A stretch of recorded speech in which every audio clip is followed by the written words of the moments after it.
ये विश्वास रहा है शुरू से, सेवा करनी बहुत बड़ी बात नहीं। बहुतों ने शुरू की, खत्म कर दी।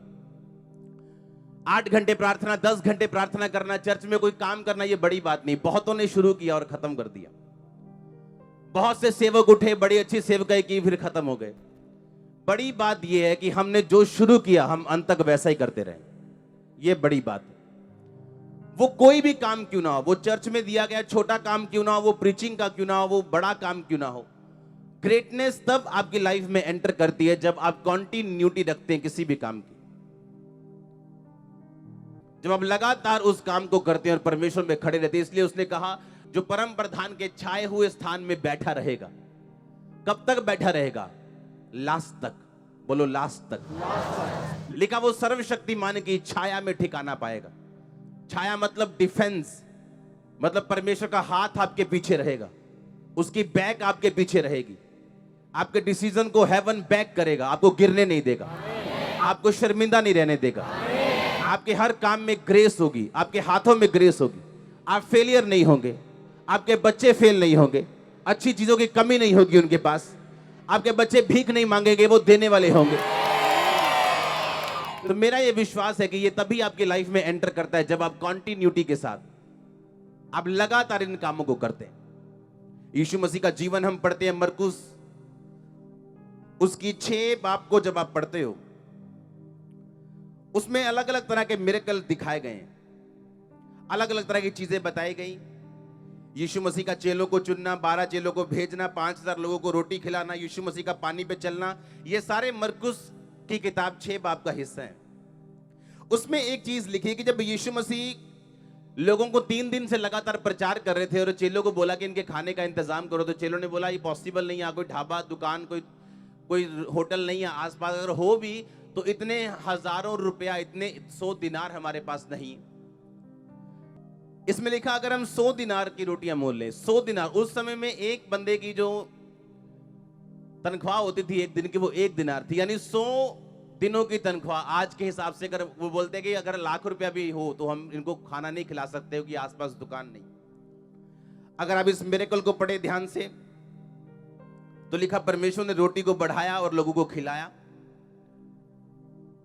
और उसके बाद परमेश्वर ने क्या लिखा कि परमेश्वर ने अपने चेलों को मजबूर किया कि वो नाव पे चले जाएं और उसके पार पहले चले जाएं, और यीशु मसीह ने कहा मैं बाद में आऊंगा। और यीशु मसीह अकेला लोगों के साथ थे, लोगों को मिल रहे थे, लोगों को सी ऑफ कर रहे थे। और उसके बाद लिखा, प्रभु यीशु मसीह प्रार्थना करने के लिए पहाड़ पे चले गए। और जब प्रार्थना खत्म हो गई, जब यीशु मसीह नीचे आए नाव के पार जाने के लिए, पानी के पार जाने के लिए, जहां चेले गए थे तो नाव नहीं थी, तो यीशु मसीह पानी पे चल के उसके पार जाने लगे। यीशु मसीह ने भी प्रकाशित वाक्य की पुस्तक उसमें लिखा, जो जय पाए, जो अंत तक स्थिर रहे, उसे मैं जीवन के पेड़ में से खाने दूंगा। कई बार लिखा, उसे मैं एक पत्थर दूंगा जिसपे उसका नाम लिखा होगा, व्हाइट पत्थर दूंगा। अलग अलग परमेश्वर ने परिभाषाएं दी हैं और विक्ट्रीज की वर्सेस दी हैं, जो अंत तक खड़ा रहेगा और जो जय पाएगा। आमीन। अब आपने ये ध्यान से समझना है कि ये क्या है जो मैंने अंत तक बना के रखना है। प्रभु यीशु मसीह ने कहा कि वो 5000 लोगों को खाना खिलाने के बाद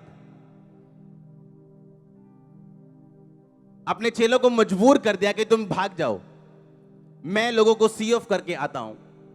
और सी ऑफ करने के बाद वो प्रार्थना करने के लिए चले गए, क्योंकि मेरा ये स्ट्रांगली मानना है, अगर आपकी क्रिश्चियनिटी आप तक खत्म हो गई, आप एक फेल क्रिश्चियन हो। क्योंकि परमेश्वर आपका नहीं, वो आपके वंशों का परमेश्वर, बाइबल कहती है।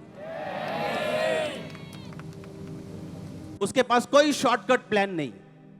इसीलिए वो आज आपकी प्रार्थनाओं का उत्तर नहीं दे सकता आपको प्रिजर्व करने के लिए, क्योंकि उसका प्लान लंबा है, उसको जल्दी नहीं है हमारी तरह।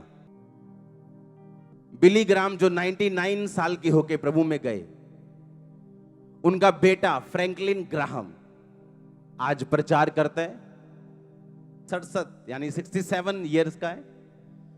उनका पोता प्रचारक है, उनका पड़पोता प्रचारक है।